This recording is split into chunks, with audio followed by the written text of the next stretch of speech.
WhatsApp guys, आज हम देखने वाले मस्त मजेदार थग लाइफ और मीम्स भी। तो सुधांशु सर की थग लाइफ भी होगी, रिजवान अहमद सर की भी होगी और पॉलिटिकल मीम्स भी होंगे। करते हैं साथ में एंजॉय। 1 2 3 गो।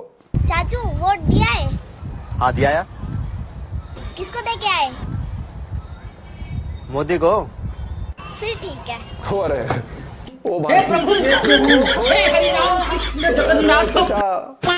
तो गोनो सियावर मैं वोट तो हमने भी रामचंद्र डाल दिया। की जय, पवन जय। पुत्र हनुमान की जय। जय, हर हर हर महादेव। महादेव। तो कैसे हैं मेरे सभी सनातनी भाई बहन? एक नंबर। तो स्वागत है हमारे देश और धर्म से जुड़े इस एक और नए चलचित्र में। तो फटाफट से वीडियो को लाइक कर दीजिए, कमेंट में अपनी अटेंडेंस लगा दीजिए। तो चलिए वीडियो प्रारंभ करते हैं। ये क्या कर रहे हो? क्या है देखो, क्या क्या बिजनेस कर रहे हो? हर्ब्स का ठीक चल रहा है।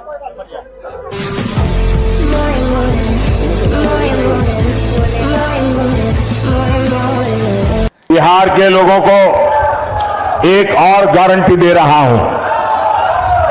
जिन्होंने बिहार के गरीबों को लूटकर नौकरी के बदले जमीन लिखवाई है, कान खोल के सुन लो, उनका भी जेल जाने का काउंटडाउन शुरू हो चुका है।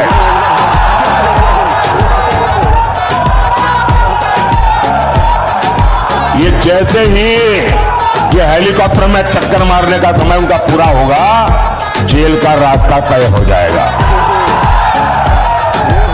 बिहार को लूटने वालों को एनडीए सरकार छोड़ेगी नहीं, और ये एनडीए की गारंटी है, मोदी की भी गारंटी है।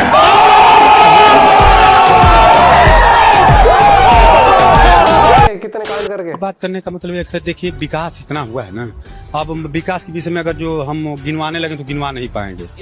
हाँ, दो चार गिनवा दे रहे हैं। जैसे मान लीजिए बिजली का कार्य हो गया, क्या नाम, गैस हो गया, लैट्रिन वाला जो बाथरूम जो बना है, और पेंशन वाला काम हो गया, सम्मान निधि जो है किसानों की वो हो गया, और क्या है, महंगाई कोई वो खास नहीं है। हाँ, भाई सही बात। लोग हैं तो महंगाई तो रहबे करेगी। अच्छा, इतना रोड बन रहा है, माने अब क्या क्या बताएं हम आपको। हाँ, सुविधाएं इतनी हैं कि अब अच्छा देखिए, हमारा जो है डिफेंस सिस्टम, बॉर्डर का हिसाब किताब क्या है पता है? अच्छा जी, क्यों नहीं सर, अरे इंटर हम किए हैं, ऐसी बात हो रहा है। और रही बात विदेशों का मैटर, देख लीजिए आज हम लोगों का मान सम्मान, भाई हमारे जब कमाने जाते हैं सऊदी अरब चाहे कहीं, तो वहाँ हमको सम्मान से बुलाया जाता है कि भारतवासी हैं। इसके पहले अगर आप फंस गए किसी कारण से तो पता चलता था कि अरे आंख से अगर गलत निगाह लगाए हैं तो आप आंख निकाल दे, लेकिन अब वो बात नहीं है। अब हाँ, इतना दबदबा है मोदी जी का। इंडियन सिटीजन की रिस्पेक्ट है। बहुत सही बोला भाई। काम करा है देश के लिए भी, देश के बाहर भी, इज्जत के लिए भी। आखिर राहुल बोला सच।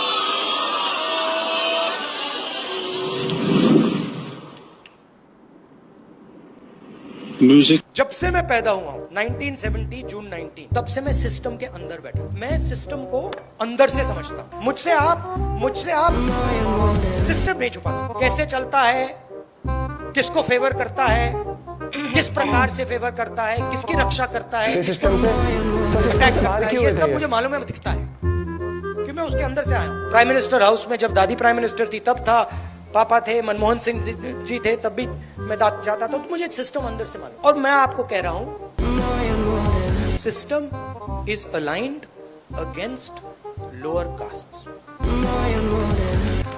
मतलब भयंकर तरीके से। तो साहब, माने राहुल गांधी जी ने आज मान लिया कि इस देश में आर्थिक, सामाजिक और जातीय भेदभाव इनकी दादी जी के घर से, इनके पिताजी के घर से और मनमोहन सिंह जी के घर से शुरू हुआ था, जिसके चश्मदीद गवाह खुद राहुल गांधी हैं।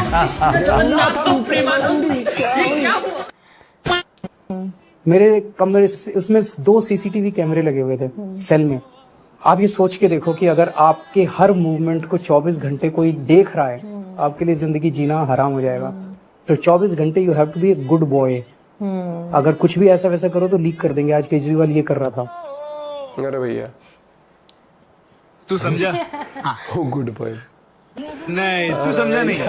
अगर कुछ भी ऐसा वैसा करो तो लीक कर देंगे, आज केजरीवाल ये कर रहा था। इसीलिए समझ रहे हो ना। आप किसकी सरकार चाह रहे हो? हम मोदी सरकार। आप तो फोटो तो अखिलेश जी का लगाए। खुद ही धोखा खा रहे हैं बैठ के। अरे जिसको आगे बढ़ा देते हैं वही आगे दिखा रहा है।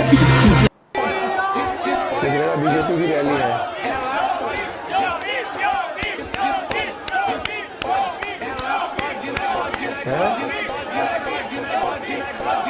अबे बीजेपी की रैली नहीं है, अखिलेश की रैली है। अरे चाचा, और बीजेपी के झंडे लेके पहुंचे हुए लोग। ये तो जाती है। इतने शंकराचार्य वहां दिखे? इस देश की पहली महिला आदिवासी राष्ट्रपति क्यों नहीं दिखी? वही नहीं जिस सदन में आर्टिकल 5 में कहता है कि पार्लियामेंट का मतलब है राष्ट्रपति और लोकसभा और राज्यसभा, उसके इनॉग्रेशन में आपने महामहिम को क्यों नहीं बुलाया? शंकराचार्य को जेल में किसने डाला था? दीपावली के दिन जिस समय वो सांध्य पूजा कर रहे थे, शंकराचार्य को जेल में डालने वाले आज आकर कहते हैं शंकराचार्य जी के बारे में बात करने का प्रयास करते हैं। और इन्होंने कहा देश की पहली महिला राष्ट्रपति जो आदिवासी समाज से थी, जिस दिन उन्होंने जाकर राम मंदिर का दर्शन किया, अगले दिन महाराष्ट्र के कांग्रेस अध्यक्ष नाना पटोले ये कहते हैं कि राम मंदिर का शुद्धिकरण कराना चाहिए।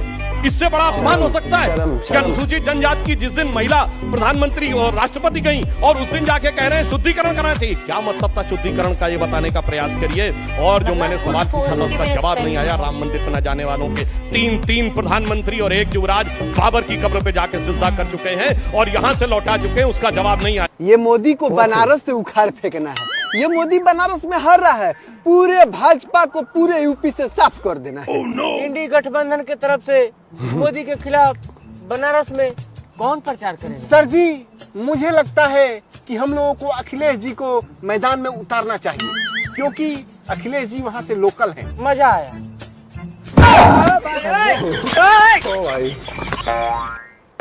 केजरी जी, अब आपको बनारस का चुनावी मैदान संभालना होगा। क्यों नहीं sir ji. Good good good good good good. आप लोग क्या लग रहे हैं? आप लोग भागे तो हम जाएंगे, हम ही नहीं जाएंगे। ये पूरा झारखंड और झारखंड की पूरी जमीन हेमंत सोरेन की। तेरा बाप यहाँ छोड़कर गया था कि तेरी माँ? भाई मजा आया, एक नंबर। और मैं ये जो मजा है, ये जो मीम्स के मजे हैं हम कोशिश करते हैं रोज लाने की, तो मजा आते तो भाई लाइक कर दिया करो। बाकी सुधांशु त्रिवेदी सर की बात मैं ये कहूंगा, फैक्ट्स कह लो, कुछ कह लो, मुंह पे बेइज्जती करना कह लो या फिर मुंह तोड़ जवाब देना कह लो, हमेशा ही टू द पॉइंट होता है। और सीरियसली मुझे शर्म आती है जो इस तरीके से जो टिप्पणी करते हैं ना, शुद्धिकरण कर लेना चाहिए। अरे अच्छे इंसान बन लो यार। जब तुम्हें कोई नौकरी देता है तब नहीं पूछते कि तुम कौन सी कास्ट के हो। हाँ सीरियसली तो बहुत दोगला। हम ये चीजें ना हमारे भारत में बहुत ज्यादा भरी हुई है ग्राउंड रूट लेवल पर। और कुछ लोग तो नेता लोग, मुझे ऐसा लगता है कि वो राजनीति ही इस हिसाब की कर देते हैं कि लोगों को ये फील करा दे कि आप अपवर्ड कास्ट के हो, ये बैकवर्ड कास्ट के हैं। इन चीजों से बाहर निकल जाओ। इसलिए मैं कहता हूं वोट दे रहे हो ना, आप देख लो देश कितनी तरक्की कर रहा है। एक छोटा सा एग्जांपल देता हूं। मेरे को एक और जिम में टकराया था, एक इंसान कहता कि मेरे से कहता वोट दे दिया, मैंने कहा डाल दिया। खुद ने वोट नहीं दिया, कौन दे रहा है वोट? और उसकी वोट कहां थी? दिल्ली की थी। दिल्ली तक वोट डालने नहीं गया, लेकिन मैंने पूछा, मेरे से पूछता वोट किसको था? मैंने कहा बीजेपी को। कह रहा ना बीजेपी को तो नहीं देना चाहिए था। मैंने कहा अच्छा चलो ठीक है। मैंने कहा तुमने किसको दिया वोट? कह रहा मैंने तो दिया ही नहीं है। फिर मैंने कहा क्यों फिर बीजेपी को नहीं देना चाहिए था? कहता कि बीजेपी ने वो 10 साल में देश बर्बाद कर दिया। मैंने कैसे बर्बाद कर दिया उसका कोई जवाब नहीं है। मैंने पूछा कुछ तो बात होगी। कहता कि महंगाई बहुत बढ़ गई है। मैंने कहा महंगाई का एग्जाम्पल तो नॉर्मली लोग पेट्रोल के दाम बोलते हैं, ये भाई साहब पता है कहते कि वो दूध पहले कांग्रेस के टाइम पर दूध पे, जैसे दूध का पैकेट है उसके ऊपर रेट बढ़ता था 50 पैसे है मैंने, और अब बढ़ जाता है 2 रुपए, 1.5 रुपए। मैंने कहा भैया महंगाई ऐसे नहीं कैलकुलेट होती, महंगाई होती है परसेंटेज में कैलकुलेट। 10 रुपए का 9.5 या 10 रुपए का पैकेट था कांग्रेस के टाइम पर, ठीक है, आधा लीटर वाला। तो अब आप उसके ऊपर चलते हैं, तो उस पैकेट पे आप एग्जाम में 10% से अगर महंगाई बढ़ती तो 10 पे 1 रुपया बढ़ता, तब महंगाई बढ़ी 5% दूध के पैकेट पे एक साल में, वो बढ़ गया 58, है ना। वैसे ही आज के टाइम पर 30 रुपए या 28 रुपए दूध का पैकेट है, उसके ऊपर 10% के हिसाब से बढ़ती तो कितनी बढ़ती? लगभग 3 रुपए, है ना। लेकिन 5% के हिसाब से कितनी बढ़ती? 1.5%। तो भैया यार तुम कहना क्या चाहते हो? ये तो नॉर्मल रेट है जो हमेशा बढ़ रहा है।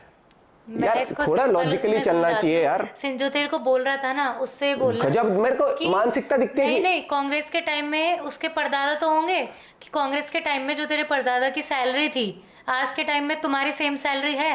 हाँ, ये पूछ लेते हैं। वो भी नहीं पूछना। हाँ, कांग्रेस के टाइम पर जब तू 10 रुपए का एक पैकेट था तो ये बोलते हैं ना कांग्रेस तेरे टाइम में तो 2 रुपए लीटर भी आता था।